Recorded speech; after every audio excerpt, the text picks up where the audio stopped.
Hello students, this is advocate Neeraj Kumar Gupta.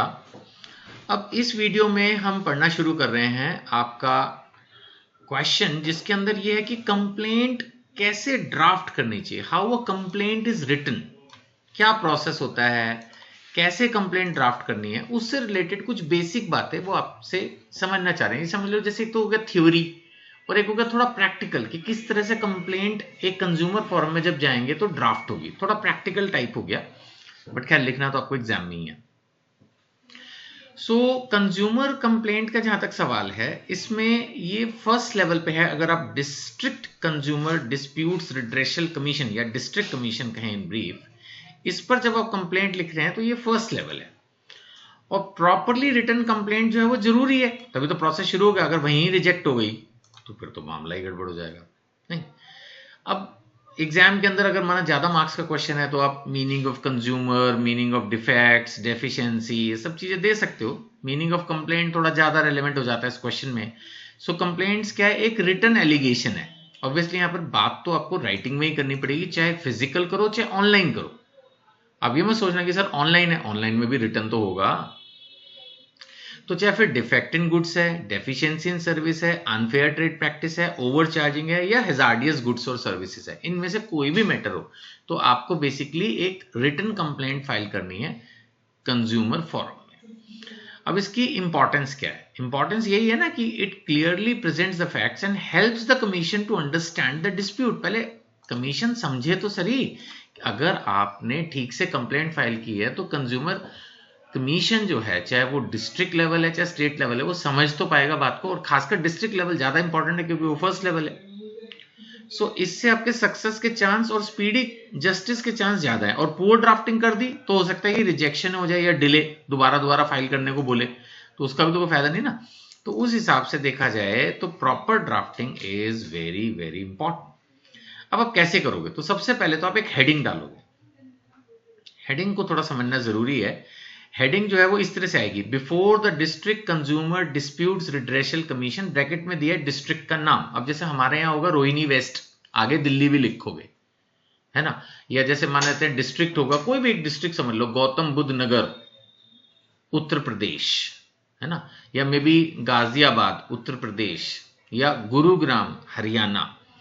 तो नाम तो यही रहेगा, district consumer disputes redressal commission, ये पूरा आएगा बिफोर, है ना। जब हम कोर्ट में पिटीशंस लगाते हैं तो आता है बिफोर द, सपोज चीफ जो भी जज का नाम होता है ना, सिविल जज, फैमिली कोर्ट, फैमिली जज, ऐसे करके अलग अलग रहता है।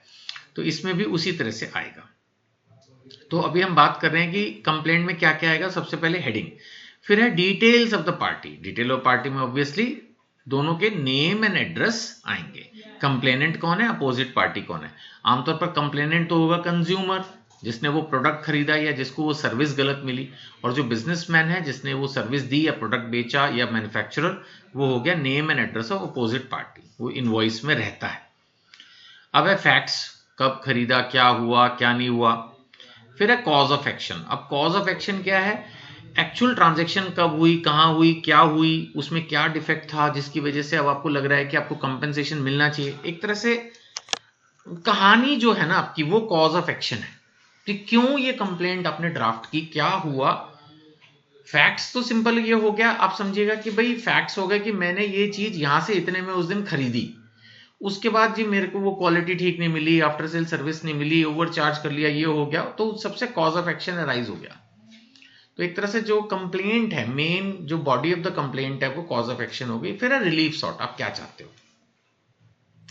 तो रिलीफ के अंदर क्या होगा, इसमें आगे चल के अगर हम पढ़ें, फैक्ट्स ऑफ द केस आपने दे दी सिंपल लैंग्वेज में, कॉज ऑफ एक्शन, कहां आपके राइट्स वायलेट हुए, क्यों कंप्लेंट फाइल कर रहे हो। फिर रिलीफ, रिलीफ में हो सकता है कंपेंसेशन हो, रिफंड हो, रिप्लेसमेंट हो, कुछ भी हो, क्या चाहते हो आप। आफ्टर ऑल आप एक कोर्ट केस फाइल कर रहे हो एक तरह से, तो आप बदले में क्या चाहते हो। आप चाहते हो कंपेंसेशन मिले, आप चाहते हो रिफंड मिल जाए, प्रोडक्ट रिपेयर रिप्लेस हो जाए, क्या चाहते हो। तो वो सब चीजें होंगी। इसमें आपको सपोर्टिंग डॉक्यूमेंट्स भी लगाने हैं, बिल, रिसीट्स, एग्रीमेंट, ईमेल्स। आप सब समझते हो, बच्चे हो, मतलब लॉ के स्टूडेंट हो, इतने तो बच्चे नहीं हो, मैं ये कहना चाह रहा था उल्टा। तो अगर आपने कैश में सामान खरीदा है जिसका कोई बिल विल नहीं है, जिसको साधारण भाषा में बोलते हैं कच्चे में सामान खरीदना, तो फिर कंज्यूमर कंप्लेंट कैसे करोगे। तो प्रॉपर बिल होना तो बहुत जरूरी है। आज की तारीख में इंडिया में प्रॉपर बिल का मतलब जीएसटी बिल होना चाहिए।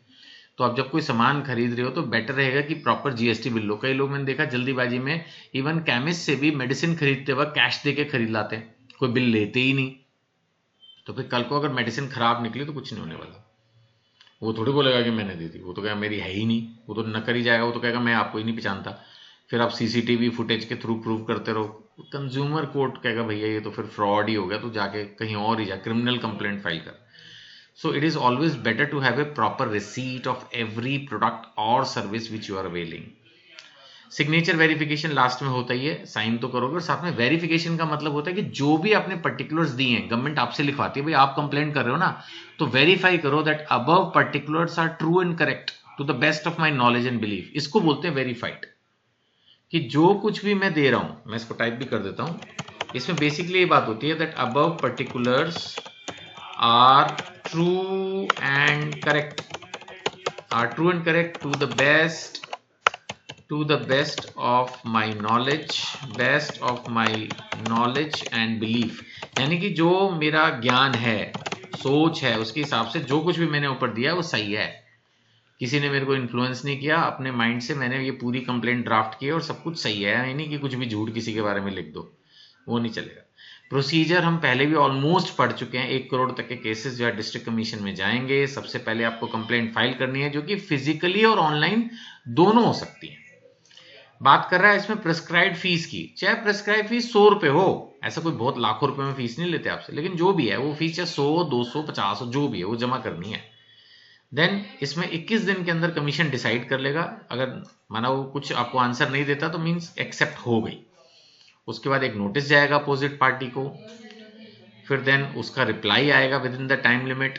देन दोनों पार्टी अपने अपने एविडेंस सबमिट करेंगी, दोनों की बातें सुनी जाएंगी, आर्ग्यूमेंट के लिए आप एडवोकेट को भी हायर कर सकते हो, खुद भी बात कर सकते हो, कंपलसरी नहीं है एडवोकेट हायर करना।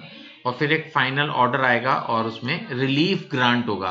पहले भी मैंने बताया था रिलीफ में आपको कंपेंसेशन भी मिल सकता है, आपका प्रोडक्ट रिप्लेस करने की भी बात हो सकती है, जो आपने पेमेंट की वो रिफंड भी हो सकता है, कुछ भी रिलीफ की फॉर्म में आ सकता है। फिर दोबारा से इसमें इंपॉर्टेंट केस लॉज दे दिए गए हैं, वही ले दे के लखनऊ डेवलपमेंट अथॉरिटी, वही इंडियन मेडिकल एसोसिएशन। यहाँ पर एक हॉस्पिटल का केस है, उसमें यह भी बात की गई थी कि जो नेग्लिजेंस है अगर हॉस्पिटल में, तो उसको भी डेफिशिएंसी ऑफ सर्विस माना जाएगा। यानी उस पर भी, इवन हॉस्पिटल पर में भी अगर आपके साथ प्रॉपर ट्रीटमेंट नहीं किया डॉक्टर ने या नर्सिंग स्टाफ ने या व्हाटएवर, तो इन दैट सिचुएशन जो है आप कंज्यूमर कंप्लेंट कर सकते हो। सो कंक्लूजन यही है कि आप ड्राफ्ट कंप्लेंट को प्रॉपर करें ताकि आपको पूरा प्रॉपर स्पीडी जस्टिस मिले, ये बड़ा इंपॉर्टेंट है। ठीक है ना जी। फिर भी कोई डाउट अगर आपको लगे तो आप मेरे नंबरों पर अपने क्वेश्चन को भेज दीजिए। यूट्यूब पर भी आप कमेंट की फॉर्म में अपने क्वेश्चंस दे सकते हैं, मैं आंसर कर दूंगा। फेस टू फेस क्लासेस की रजिस्ट्रेशन के लिए और ये हिंदी इंग्लिश में जो बुक है इसको एक नॉमिनल प्राइस पे खरीदने के लिए मुझे नंबर दिए, इन पर कॉन्टैक्ट कर लीजिए, इन्हीं नंबरों पर कॉन्टैक्ट कीजिए। अगर आप जानना चाहते हैं, मेरा एनजीपीए लॉ कॉलेज का व्हाट्सएप चैनल है, उसको सब्सक्राइब करने के लिए, उससे जुड़ने के लिए भी आपको इन्हीं नंबर्स पर कॉन्टैक्ट करना है। Thank you.